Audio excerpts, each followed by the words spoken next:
What's good? Back with another video. Now today, you know I gotta do it. Gotta do Thomas. I might drop 2 Thomas Sowell videos today for y'all, because y'all be loving y'all some Thomas Sowell, man. Y'all definitely do. And I do too. I think Thomas Sowell's a good dude, man.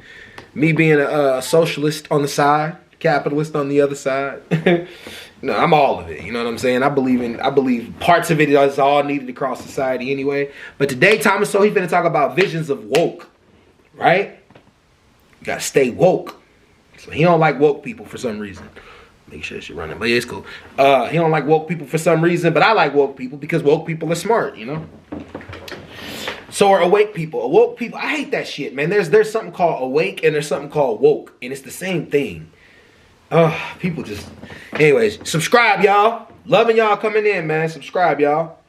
And give me some videos to react in the comment section that y'all want me to react to. Y'all, I know some of y'all ain't gonna like this one because I got a lot of critiques on Thomas Sowell. I like Thomas Sowell, but like I like him as an intellectual. You know what I'm saying? But his opinions don't always go well with me. But let's get it. Let's go. Let's hop right into this, man. All right, let's go. Thomas Sowell, Visions of Woke. Let's do this. Well, it's a vision that the problems that we see in the world are due to the fact that other people are just not as bright or as compassionate as they are. And there are all these solutions out there waiting to be discovered, and they have them. And these solutions that are being imposed upon the rest of us by the power of government through taxation or in other ways.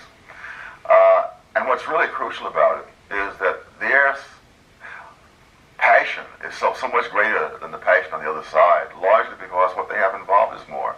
Who is they?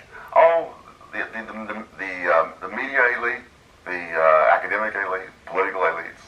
And the reason we can talk about their vision, even though they obviously vary in their opinions, is that the basic set of underlying assumptions about the world are very similar. And because these assumptions are the prevailing assumptions, the need to find evidence for them or to offer proof is much less. If something happens, they'll explain it in a way which will fit that vision. For example, when they find that prenatal care is less among blacks than among whites, and that infant mortality rates are higher, they immediately assume this is because of society's neglect, and therefore only the government will step in and provide more prenatal care. That problem solves itself. No, they don't assume it. They actually dive into it and figure it out. Like, they actually dive into it and figure it out. Like, they actually dive into it and figure it out. So I wonder what Thomas Sowell's response would be to housing discrimination practices, to that, if that was a thing. I don't know about prenatal care. I never looked into that. But if that was a thing, right? I wonder what his answer would be for that. Like, what would be a solution? Let's keep going. Like, I'm curious. When in reality, other groups have even less prenatal care than blacks and don't have any more infant mortality than whites. But they don't ever get to that second stage because... Wait, how is that even... Wait, that's his opinion. How is that possible when whites are... How is it possible when there are more whites in the U.S. than there are blacks? How is that possible to have equal rates on anything? And so I mean, I wonder. Maybe I'm not trying to help him, but like he knows his shit, I think. But maybe he's talking about per capita. Maybe he means per capita. So maybe he means per capita. Let's keep going. Once they've seen something that fits their conception of how the world works, that's sort of the end of it. Let me go back to that idea of who the they is. So you got the New York Times, the Washington Post, Harvard, Stanford, all the usual suspects. I think that when people say things like, more American wives are battered on Super Bowl Sunday, you see, than any other time of the year. And there's not a speck of evidence for that. Yeah, that's true. That is calculated. Because there is no data that can even be misinterpreted that way. In other words, because there is no data, period. And so then that's not an intellectual. If somebody's saying that, there's no data to back it. What the left does, a lot of left-wing people, they want evidence. They want data. They want statistics to back what they say. Yeah, so I don't know. So if that comment sounds like it came from a conservative, to be honest. Like, if you really want to get technical. They're the ones that believe in conspiracies. Like, you know what I mean?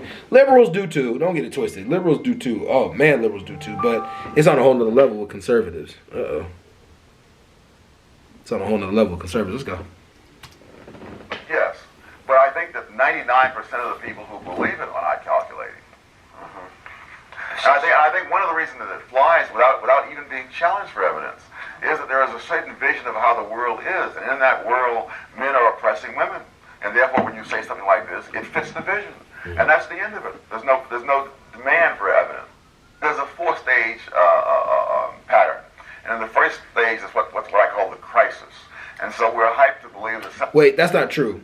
There is a demand for evidence. The left demands evidence all the time. They don't want you to speak unless you're speaking with evidence. Like, you can't debate unless you're debating with evidence. But I guess maybe he mistaked that. You know, maybe he's just, you know, who knows? But he could be. I don't think either side truly comes. I don't think either side truly comes to the table with nothing to debate on. Like, something is a terrible crisis for which something must be done. What was fascinating to me in doing the research for the book is that very often the thing that's said to be in crisis has often been getting better for years on end, but that gets ignored. Then the second stage is, for example, infant mortality, to use one of them. Well, I'm thinking about teenage pregnancy and venereal disease. Those things were getting better. Teenage pregnancy was going down for more than a decade before sex education was introduced. Venereal disease, syphilis in 1960s had only half the incidence that it had in 1950. So all of these things are going down, yet we're said to need sex education to deal with this crisis, which is then manufactured. And again, this is where the calculated part comes in. Now, 99% of the people who hear this don't know that. But the reason they accept it is because they also share the same vision. And because this is consonant with that vision, they don't have to ask for evidence. All right, so what's stage two? That stage two is... The first one is there's a crisis. Yes. Establish a crisis, usually an artificial one. Yes. Then stage two is the solution. You have a solution for this crisis. In this case, you have sex education in the schools. And then at that point, you say, if we do this, this will lead to beneficial result A. The critics say, no, it will lead to detrimental result Z. Stage three, you put it at the results. You put it in, and directly you find detrimental result Z, namely venereal disease and teenage pregnancy take off into the stratosphere. And then stage four is the fascinating part, in which they simply say, no, that doesn't prove that this was a bad policy, because there are many factors. There's complexity. It's simplistic to blame it on this. But they run through this routine on so many different things, including crime. Similarly, they said, in 1960, Judge Bazelon said we just desperately need to have some kind of change in the criminal justice system. Now, in 1960, there were fewer murders than there had been in 1950, 1940, or 1930. But again, that was completely ignored. And so now we have the revolution in the criminal justice system. People say, no, if you have to put these new things in, there'll be more crime than before. They put them in. Almost instantly, the declining crime rate turns around and heads up again. And they say, no, it's simplistic to blame this on this. That there are the root causes and the neglect of society and all the rest of it. So it's heads I win. Oh, God, man. I want you guys to look up the 1990s, right? I guess this man must be God to y'all or whatever. Y'all gonna think he right about whatever, but this is the honest truth, right? He blamed it on liberals. Other people blame it on conservatives why it happened. They think that it was Reagan that filled up the hoods with, drugs and all kind of things. Whoever you want to blame it on. The 1990s, the crime astronomically shot up, but not just in America. It shot up all across the world. He's talking about policies that were put in America.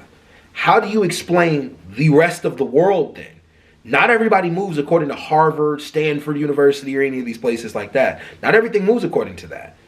So when crime shot up all across the rest of the world, is he saying that American influence is what caused crime to shoot up all across the rest of the world?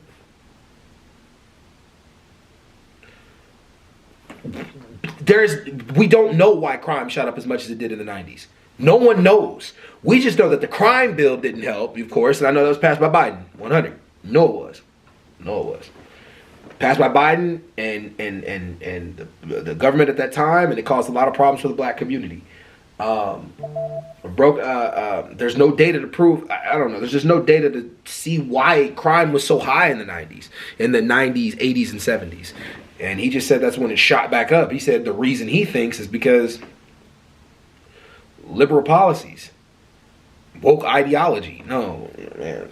No, that's not. Because then how do you explain the rest of the world? How do you explain the rest of the world? I don't know. Just research that and do it for yourself. Tails you lose. You think the increase in venereal disease was caused by sex I don't have to education? say that. I don't even have to believe that. All I have to say is Do you? Oh, I think it's hard to explain otherwise. I mean, you don't get social changes that drastic in a few years without some particular cause. But the argument doesn't depend on that at all. So keep in mind, he said you don't get social changes without some particular cause. This is his opinion, and this is he's thinking this. He doesn't know this for 100% facts. There are some things that have happened throughout history with no particular cause. There are things that have happened without no particular cause. Give you guys a prime example of something that happened with no particular cause. What was the reason that the Japanese bombed Pearl Harbor? What was the reason? There was no causation. There was no threat of us entering the war. There was no threat. There was no anything to prove that they were enemies to us. What was the reason? What was the reason? A bunch of religious sympathizers went into Vietnam, right? What was the reason? And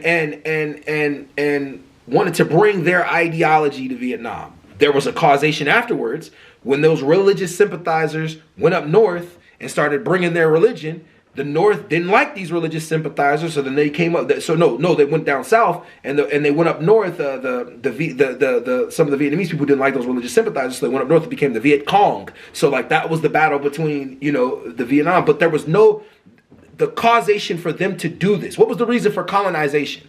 Why were they colonizing these places? They wanted to build their land somewhere else. And after that, there was a causation behind that. He's saying that everything has a causation before. There are starting points to everything, man. I don't know. Maybe I'm saying this wrong. Y'all tell me in the comments. I don't know, man. This dude. I like Thomas Sowell, but Jesus. Point is, they created the crisis artificially. The evidence shows there was no crisis. No, it doesn't. They would not even subject it to any empirical test. If they want to show some other fact that came in and really caused this, I'm happy to hear that. Now, why would a group of liberal intellectuals or politicians or media stars or whatever, why would they sit around and decide to dismember or dilute the criminal justice system if they thought in advance that it would raise the amount of criminality? Oh, they didn't think that. But exactly. The point is, they just thought wrongly that it would be that That's it would a good help. question. yes, but it would also give them an enormously larger role than they had before. I mean, a judge who just sits there and applies the laws that have been passed by the legislature has a very minor role. But if he takes the expansive judicial activist role, then of course he's on the leading edge. Similarly with the war on poverty, you can show how dependency on government was going down, poverty was going down before this program was ever put in. And within a few years, dependence on government was going up. And after a few more years, the absolute number of people in poverty was going up. This was sold to the country, not on the grounds that if you transferred money from A to B, that B would have more money. Oh my God. That's because prices were going up, man. Inflation was happening. Oh, prices were going up. There was more government dependency because people were like, jobs were, okay. Like, jobs were becoming a lot more scarce. It was slowly happening in the 1970s. After the North American Free Trade Agreement bill passed, and then companies could go overseas, it accelerated.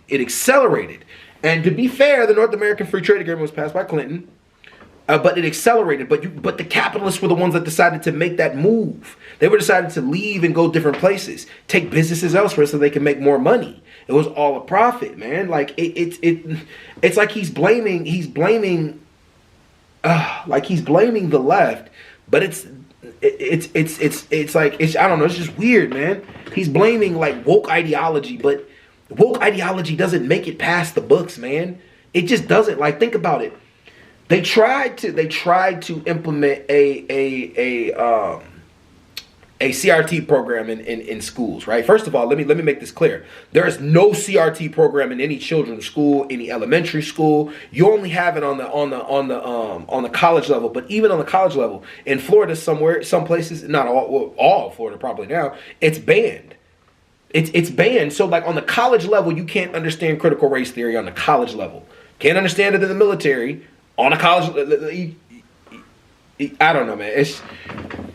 He's just trying so hard to, I don't know. Let's get it. Not the argument. The argument was that dependency would be reduced.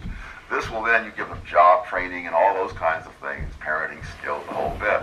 And this will then be an investment that will pay off in the future because there'll be fewer people dependent upon the government than there were before. Ooh. And I go through a great number of people from John F. Kennedy to Lyndon Johnson, the New York Times, again, all the usual suspects. The first order of business is to evade the criteria that they themselves set up when they set this out. And so no matter what happens, if it's a failure by the original criterion, then we just find another criterion by which it will be a success. A lot of the things that came out of the Great Society, building all those junior colleges and community colleges. Oh, I would disagree entirely. I think it was a tragedy of the first. That was a tragedy. Yes. Why is that a tragedy? You have millions of people who have absolutely no desire for an education, using up billions of dollars of the taxpayers' money, and not only not getting an education themselves, making it more difficult to give an education to those people who came to college with an idea of getting one. Now, you say they have no desire for education. Well, it's funny, like if you would listen to woke policy, quote unquote woke policy, one of the woke policies is to make college free, right? Where are we going to get the money? I really hate this question because it's so simple. Where we're going to get the money? From the capitalists. I'm just playing. But no, like find a way. Like what? Like you know, in Germany, universities are relatively free. Do you know in China it's free to go to college? Sounds like we need some socialism. No, sounds like we need communism. Because China seems to be damn near surpassing us on almost everything. It's a communist nation. They added a capitalist element, but even with their capitalist element, it's still relatively communism / socialism. Fight me in the comments. I mean, nobody is herding them into these community colleges and into the junior colleges and into the state universities. I mean, they have a desire, obviously. No, they do not, obviously, because lots of things go on in those places that are not education. I mean, where else can you find so many young people of the same age and opposite sex in one place? A nice, convenient place to be. But anyone who is taught in a lot of these places, this ferocious desire for education as such is not terribly visible. We've set up a society where you have to be credentialed with a certain amount of college, so aren't they able to get a better job? No, this is the fallacy of composition. You know, if one person stands up in the stadium, he sees the game better. But if they all stand up, they don't all see the game better. As long as if you have a degree and the other guy doesn't, then you get ahead of him in the employment line. But we're not going to all get ahead of each other in the employment line by all getting degrees. We have to get more people into. I want to let y'all know a statistic, right? Never mind. We're gonna keep going. I ain't gonna say that.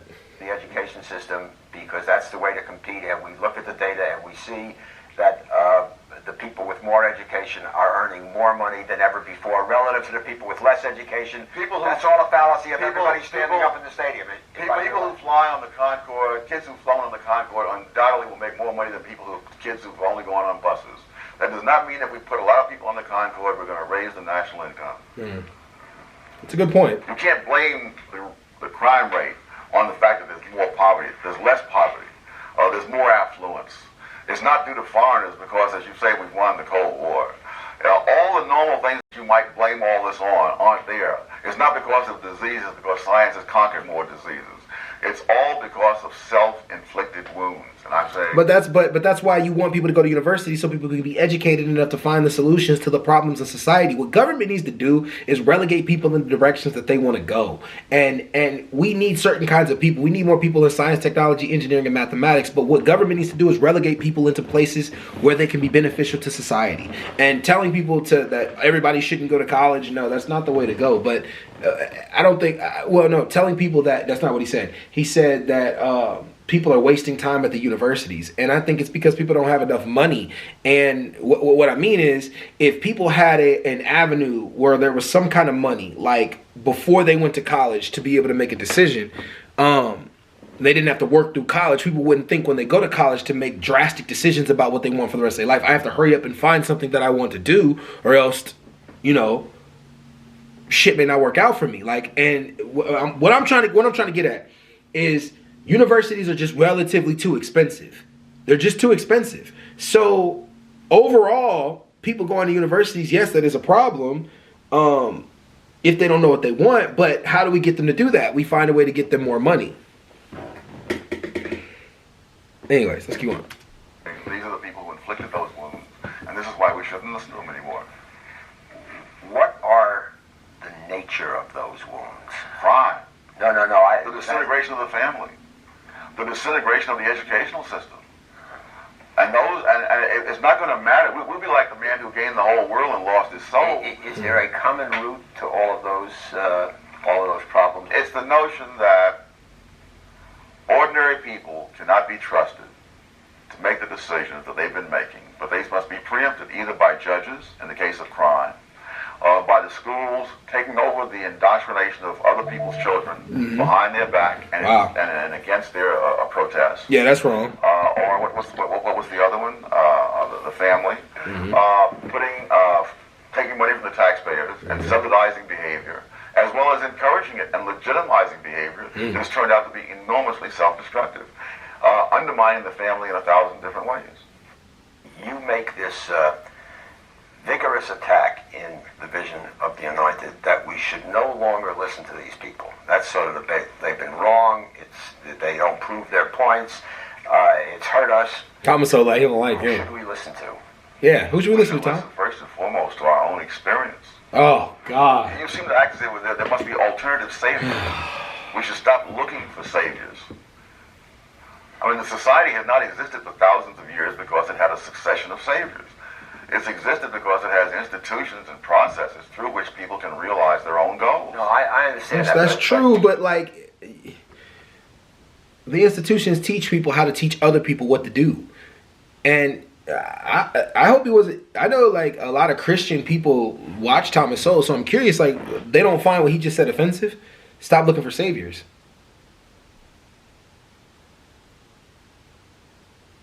Why y'all looking for Jesus? I'm joking. But you are attacking people who would like to lead us and tell us how the world works. No. They don't want to tell us how the world works. They want to take over the decisions for us. They don't tell the parents how they ought to teach sex education to their children. They put this material in the schools behind the backs of the parents with instructions not to let the parents see it. Oh, wow. Never heard that before. Never seen that anywhere. I definitely had to take home a piece of paper to my mom when sex education came out, and I definitely had to let her know what we were talking about, and it broke it down, every detail in it. Every detail in it. Nah, he's not telling the truth. Anyways, y'all, I'm out.